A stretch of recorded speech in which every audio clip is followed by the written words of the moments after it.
Um centrão que é tigrão com pobres e gatinho com ricos. É o que temos. Vamos lá.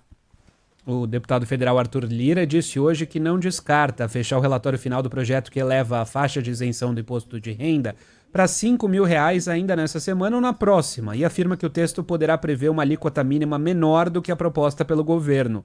No lugar dos 10% para que tem renda anual acima de R$ 1.200.000, o relatório poderá prever 8 ou 9. Segundo Lira, essa alíquota menor ainda garantiria a neutralidade do projeto. O relatório só será fechado se as bancadas partidárias fecharem entendimento de que o texto deve seguir na linha do que foi apresentado pelo governo, com a ampliação da isenção de um lado e a compensação dessa renúncia fiscal de outro. Então é isso.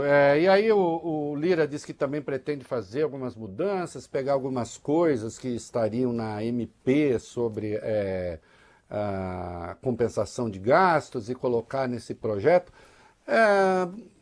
Vai criar mais confusão, né? Porque 10 é muito? 10 é muito? Ah, não, que tem que ser neutro. Não, mas se arrecadar mais não tem problema, né?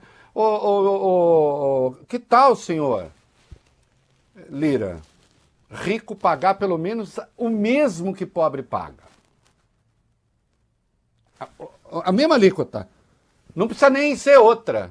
Pode ser a mesma. Aliás, vai, Beni. Oi. Eu e o Paulo Guedes, a gente não é da mesma enfermaria. Não. Não, Lucas. Enfermaria, doidos diferentes. De cada lado. Mas tem num particular que a gente tá na mesma enfermaria. Que foi que ele disse mesmo, no dia 27 de setembro, no Flow? Vamos lembrar de novo. Coloca aí, vai lá. Falta acertar lá embaixo? Falta corrigir tabela de imposto de renda, isentar mais. Mas aí você tem que pegar lá em cima, lucros e dividendos. A turma do segundo andar. 60 mil pessoas receberam 300 bilhões e pagaram zero. Olha, os governos de centro-esquerda ficaram aí 30 anos. Nunca tiveram coragem de botar a mão no andar de cima. Nós estamos falando de mega bilionários, que é o que eu sempre disse. Você não tem que ter vergonha de ser rico, você tem que ter vergonha de não pagar imposto. Se um funcionário seu paga 27,5, por que você paga zero? É uma boa pergunta, por quê? Estou com o Haddad.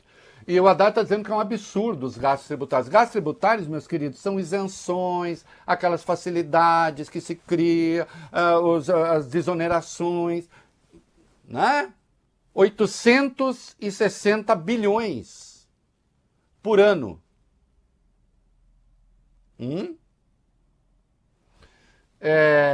E o Haddad comentou isso, vamos lá.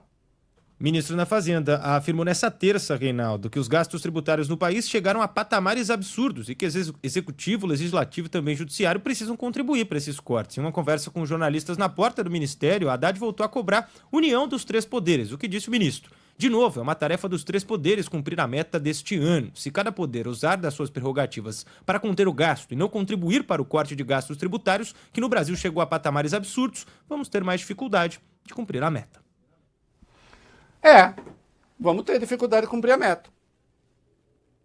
Né? E a Câmara, vocês estão aí com a urgência da Câmara, né? Que a Câmara votou a urgência para votar redução de gastos tributários, que ainda é muito discreta, né? Uma coisiquinha de nada, mas vamos lá, vai. A Câmara dos Deputados aprovou hoje um requerimento de urgência para um projeto que estabelece o corte de 10% de benefícios federais de natureza tributária, financeira e creditícia nos próximos 2 anos. A redução deverá entrar em vigor no ano seguinte à aprovação e sanção do projeto e poderá ser implementada em 2 anos. Segundo o projeto, ficam fora da redução proposta, entre outros, os benefícios relacionados ao regime tributário incentivado do Simples Nacional, a Zona Franca de Manaus e demais zonas francas, bem como áreas de livre comércio, assim como a política industrial para o setor de tecnologia da informação e comunicação e ao setor de semicondutores e aos financiamentos ao setor produtivo das regiões Norte, Nordeste e Centro-Oeste. Se você conseguir isso, claro, já é uma economia e tanto, uma diminuição e tanto de gastos, né? Mas ainda é muito pouco. Ninguém vai falar que é guerra de rico contra pobre, não, né? Hein? Porque eu insisto, né? Brasileiro gosta de rico. Tem até inveja. Imagina quando eles exibem, então, seu estilo de vida. Tudo bem. Todo mundo pagando imposto, tá bom. Ah, e se um dia o pobre ficar rico, vai pagar mais imposto também. Claro. Agora, o que não pode é o seguinte, né? É o rico pagar menos imposto do que o pobre. Menos. Eu não estou falando menos, é menos percentualmente menos. Quando deveria, inclusive, ser percentualmente mais. Chama imposto progressivo isso, que é próprio das democracias liberais.